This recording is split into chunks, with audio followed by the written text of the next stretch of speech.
Students in parts of northern and eastern Ontario are heading back to class this morning as police continue to investigate multiple bomb threats.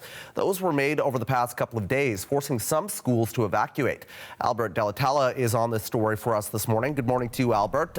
What more do we know about these threats? Good morning, Travis. Yeah, the threats cover a range of schools from north to south in northern Ontario. Multiple bomb threats targeted, they ended up closing yesterday 4 entire school boards serving the Timmins area and nearby communities. In eastern Ontario, several schools were evacuated, including in Hawkesbury, Ontario, where a spokesperson for the Ontario Provincial Police said all schools in the Catholic school board there were affected. Police said they were making the moves as a precautionary measure and that local officers and its cybercrime unit are investigating. They did say the threats demanded payment. Hours later, they posted on social media that they found no devices and no indication it was anything beyond a threat, but that the safety and security of everyone, including students, is a top priority. They said the investigation is ongoing. Further south in the Toronto area, bomb threats led to the evacuations at 3 schools there. Hours later,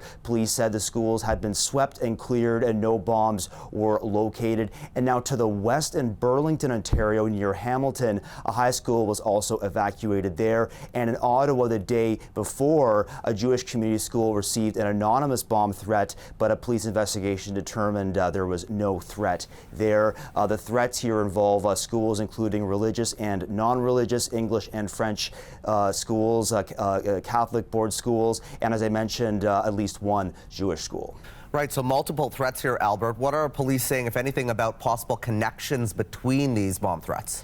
Yeah, they aren't connecting them apart. The northern and eastern Ontario ones, they are they did kind of lump those in their tweet there. But as I mentioned, at least those threats in northern and eastern Ontario, they demanded payment.